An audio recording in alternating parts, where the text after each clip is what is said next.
What challenges did he face in Mexico? Well, he faced many, many different types of challenges, but probably the most important was, when he showed up, he had just graduated from college and he had gotten his PhD in plant pathology. And he goes to Mexico to start doing research on wheat, but he gets there and there was basically no equipment. He didn't even have a home to live in. And so what Norm did, I mean, he literally had almost nothing to work with, and it was a very, very poor area of Mexico at the time, some of the poorest parts of the world. So he basically ended up sleeping in a shed, and he would cook his food over a fire. And basically, once a week, there was a local woman that had a car, and she would drive him to town to get groceries, and he would get mostly canned foods so that he could basically cook them over a fire. And he didn't have any kind of a tractor or any equipment, but he had to still plow the fields. So at one point, he became very frustrated that he couldn't get the basic things that he needed to do his job. And so he literally hitched himself up to the plow and started dragging it through the field to tear up the soil so that he could plant seeds. He was so frustrated that he had nothing to work with. So, I think of all the different challenges that he faced, and there were language barriers and there were other challenges, but I think one of them that's really the most amazing is that he went to this place and had almost nothing to work with. And he was basically, sleeping in a shed outside, cooking over a fire to feed himself, and was just working hard every day with almost nothing just to try to figure out how could we solve this problem. So I think he's one of the hardest working people, most dedicated people I've ever met or ever heard of. I don't know if many of us today would be willing, if we had to go do a job, to go sleep outside basically and work hard every day and not have a shower and not have all those just basic comforts of life that we're so used to. And he just did it because he cared about what he was doing. I think that's pretty amazing. What did he learn in Mexico that assisted him as he went to India and Pakistan? There were a lot of different things that he learned, and probably too many to name. But I think probably the most important thing that he learned was we talked about shuttle breeding as being a really incredible innovation, figuring out that you could, by moving those seeds back and forth, you could make them stronger and healthier, those plants more robust and resilient. One of the other amazing innovations that he discovered in Mexico that changed the world was, at the time, the idea was, if you're going to cross two plants, or if you're going to breed two different plants together, you want the healthiest of each, and you want them to have the best characteristics, and then you're going to cross those two, and they're going to have an amazing offspring. But it's just like with animals or plants or humans or anything, that doesn't always happen. And you could have, the two most beautiful, dogs in the world, and you breed the two of them, and their puppy is not cute at all. And so that was, at the time, the idea that you had to just take the two best plants and then cross them. And Dr. Borlaug in Mexico said, what if we cross everything with everything? And maybe there are some, really bad genetics in one plant, and maybe this one has some other problems. But when we cross them, maybe only the best parts will cross, and their offspring will have all of the traits we want. And so Dr. Borlaug literally crossed every type of wheat he had with every other type of wheat, and then he went through all of it and selected the very best offspring. And that was a totally new way of thinking in the world in science. Nobody in genetics had thought that way before. And so everyone was very focused on just a couple of crosses, and he said, let's cross everything that we have, and let's just see what happens. And what we found in the end was doing that in Mexico is what made all the difference. That's how he developed those miracle wheat varieties. In what ways was his work in India different than in Mexico? How was the stand against hunger different there?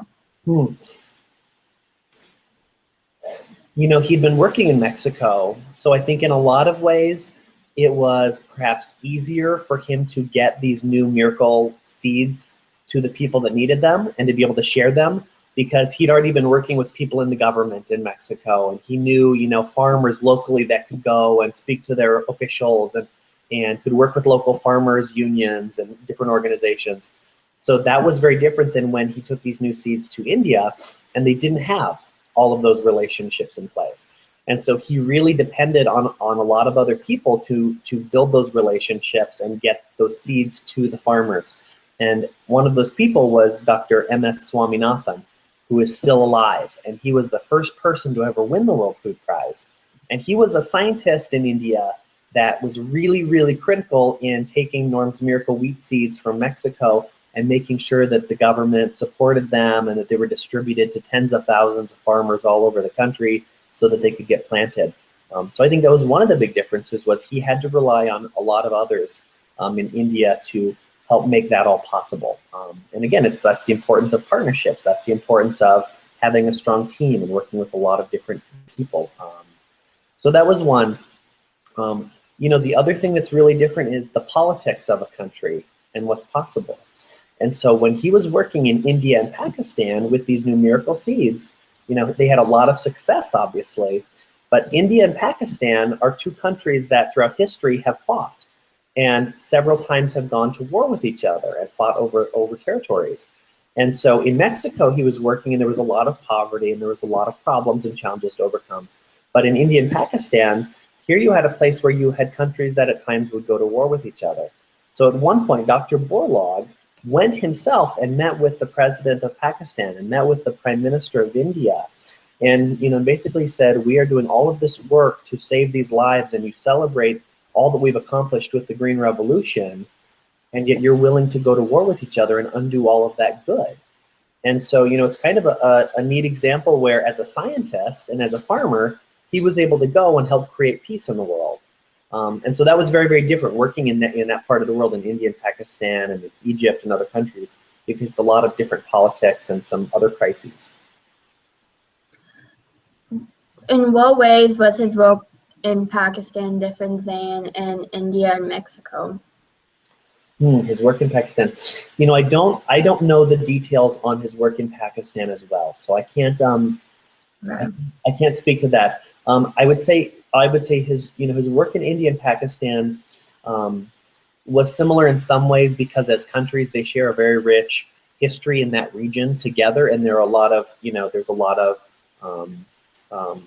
people and scientists and others that go back and forth. And so I think in a lot of ways his work in India and Pakistan was probably more similar than the experience in Mexico. Okay. What were the challenges he faced in Africa? So in Africa was really the focus of the last several decades of his life.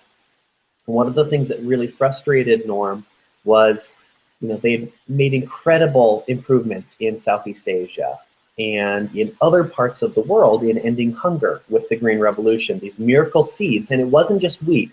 A lot of people think that Norm did everything, and he didn't. There were thousands of scientists and workers that were a part of the Green Revolution. And Norm was working on wheat with several hundred others, but there were also people working on improving corn. There were people that were working on improving rice. There were even people that were working on improving different fish stocks. And so there were lots of different crops or commodities that were being improved at the same time. And that was all a part of the Green Revolution. But in Africa, a lot of those miracle seeds never made it to the people that needed it. It never had an impact. They didn't end hunger. They didn't cut it in half like they had in other parts of the world. And so he was really frustrated and spent probably the last 30, 40 years of his life really focused on how do we bring those technologies? How do we have a green revolution in Africa? And again, what he found was there are so many different countries in Africa. It's one big continent, but it's such a huge place. There are all these different countries that face their own challenges. So it was trying to get to every different country and work with their unique issues and constraints to get those new seeds in to help farmers. And so that was very, very difficult. So many would say it still hasn't been accomplished, but it was really the major focus of his life towards the end. I started the broadcast, yeah. Why was there such an opposition to use fertilizer and pesticides? So a couple of things. One is, those often cost more money. And that makes sense because it's going to help improve the soil fertility. It's going to help improve the crop and everything. It's not just free. Those technologies cost money. But because the Green Revolution was so heavily focused on access to fertilizer, access to irrigation and those technologies, that also meant that, it's very expensive. And to make sure that every person can afford it, or to make sure that every government is willing to invest in that, is difficult. And so that was problematic. And it also then meant that for farmers to be successful, they had to be able to purchase that fertilizer. And if the government wasn't going to subsidize it and help pay for it, then they were going to have to. And that might mean that a lot of farmers weren't going to be able to. There were also some negative environmental impacts from that, and at the time they hadn't expected that. They didn't think about those negative impacts. And so again, a lot of the criticisms of the Green Revolution, they're valid. There was a lot of environmental damage that was done by doing this. But Dr. Borlaug, felt very passionately, and he said, we didn't think of every possible outcome that would happen from our technologies. We were focused on saving lives. We wanted to keep kids from dying. And that meant we needed to grow more wheat and more rice and more corn. And that's what we did. And we were really successful at that because that was what we were focused on doing. Now, of course, there were things we didn't intend, and there were consequences we didn't expect. So when we saw those happening, then we worked to address those. So sometimes it's very easy for people you might criticize the Green Revolution for some of those negative environmental impacts. But Dr. Borlaug, said, I agree, and we never intended for that to happen, but that wasn't what we were focused on. We were focused on saving human lives. And that's, when those things then happened, we then responded. And so then there's been a second Green Revolution, and there's been a lot of work to make it more environmentally sustainable and have fewer of those negative social impacts, whether it's around irrigation or around fertilizer, or just the industrialization of agriculture. What do you think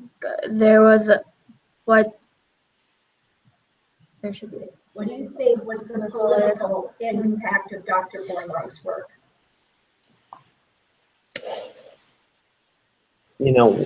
One of his, I think, most powerful quotes is that you cannot build peace on empty stomachs.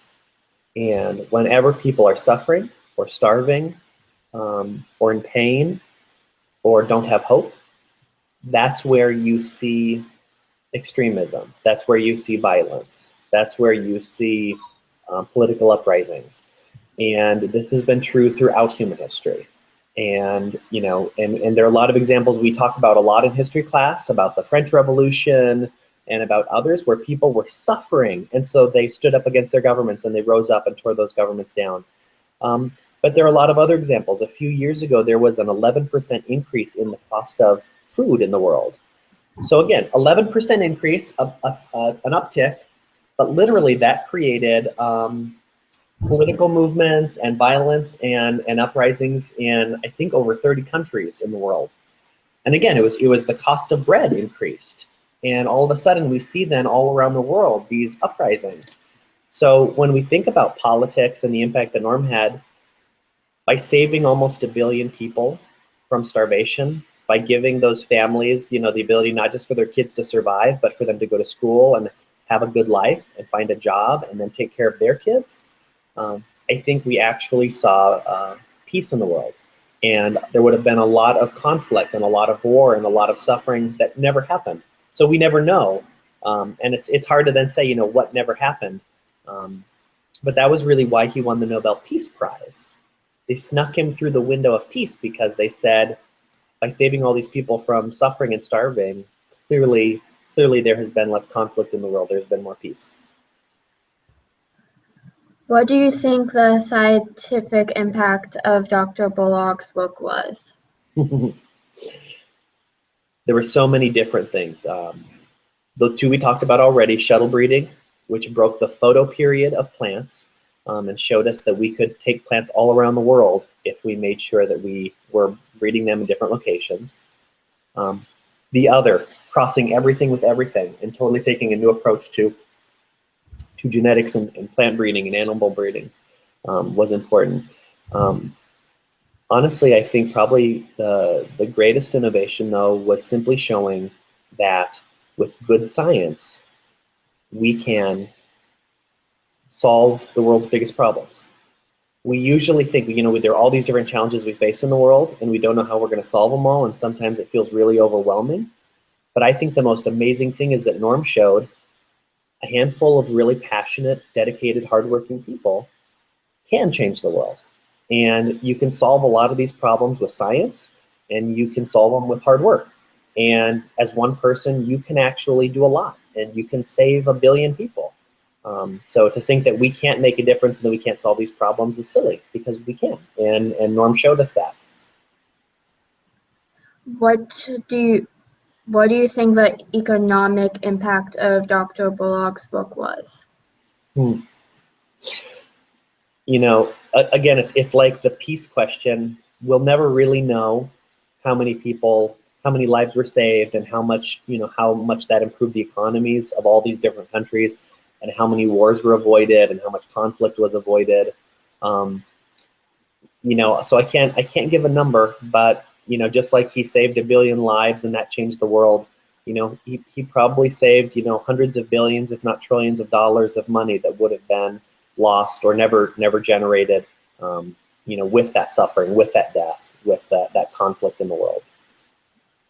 If you were doing a website on this topic, what would you include? If you find some videos of Norm speaking, I think those would be some of the best, just because he was so passionate. And when he was talking, he'd get really worked up and he'd start pounding his fists on the table, but it was just because he believed what he was saying so strongly.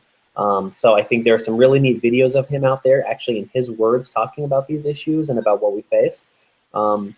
And I think there are some really powerful quotes that he gave. Some about the challenge and the obligation that we have and how we can solve these problems.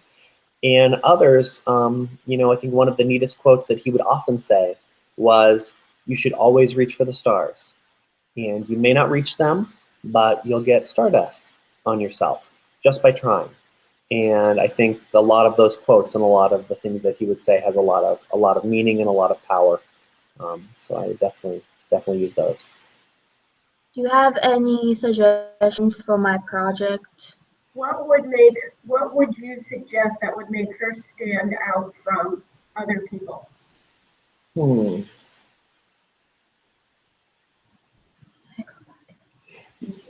So I think a lot of the things that we focus on,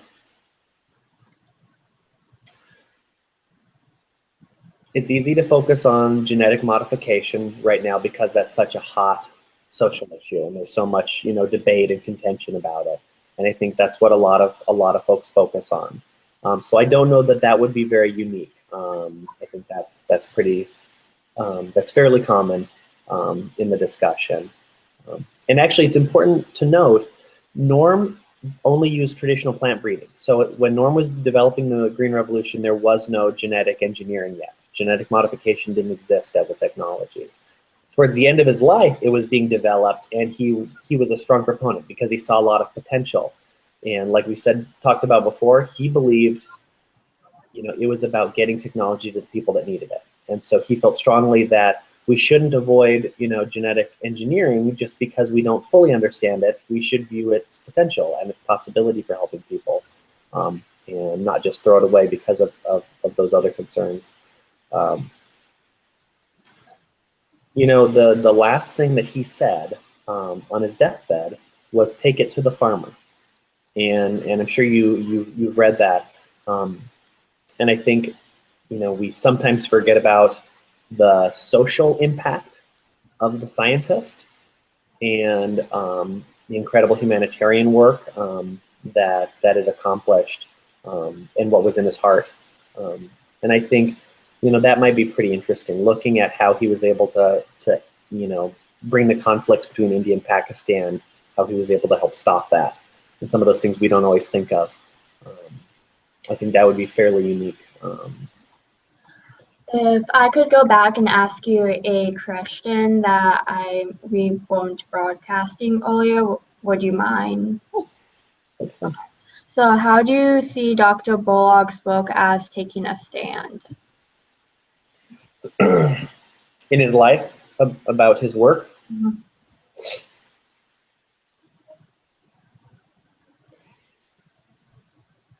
So I only knew Norm personally for a few years, but he took a stand on almost everything.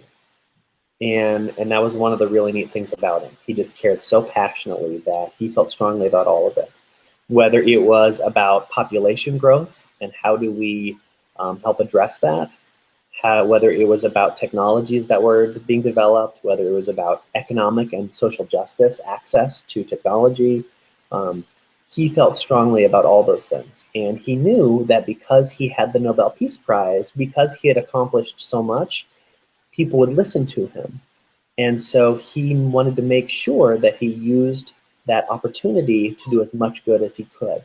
And so he spoke all the time and traveled everywhere that he could and accepted every opportunity. And this is maybe answering your question in a little different way, but I think this is the thing that I will always respect the most about him and how he stood up. Even when he was 90 years old and towards the end of his life and very sick, he was still working, 75, 80 hours every week. And he would get up early and he would go all day long and he wouldn't go to bed until really late at night and he would work all day. And here you have somebody who saved 1 billion people, who saved probably more lives than anyone that's ever lived, who wins the Nobel Peace Prize, who's got more honors than almost anyone that's ever lived. Somebody that if anyone has earned, retirement or has earned the ability to take a break, he's the one. And he didn't.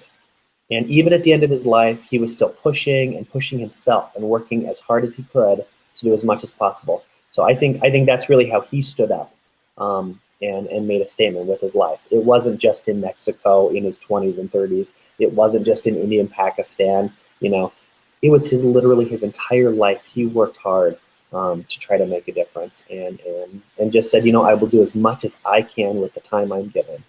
I think that's pretty incredible.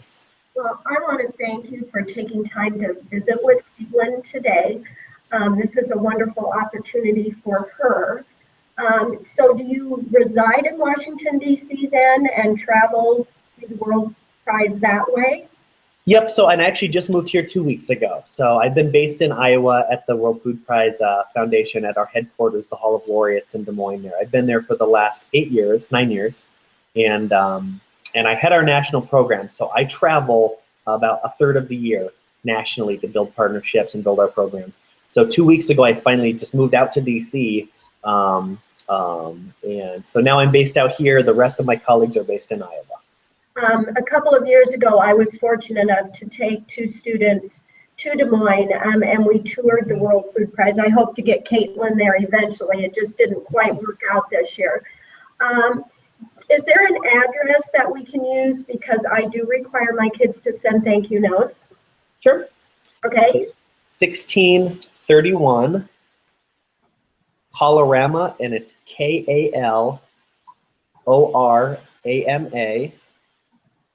Okay. In Washington, D.C. And Okay. let me get you the zip code. I haven't memorized it yet. Here we go. The zip code is 20009. Okay. Well, thank you very much again. We really appreciate it. And when she gets this website put together, we'll share it with you and you can tell us what you think. That'd be great. Okay, thank you so much. Absolutely. Have a wonderful day. You too. Bye-bye. Bye.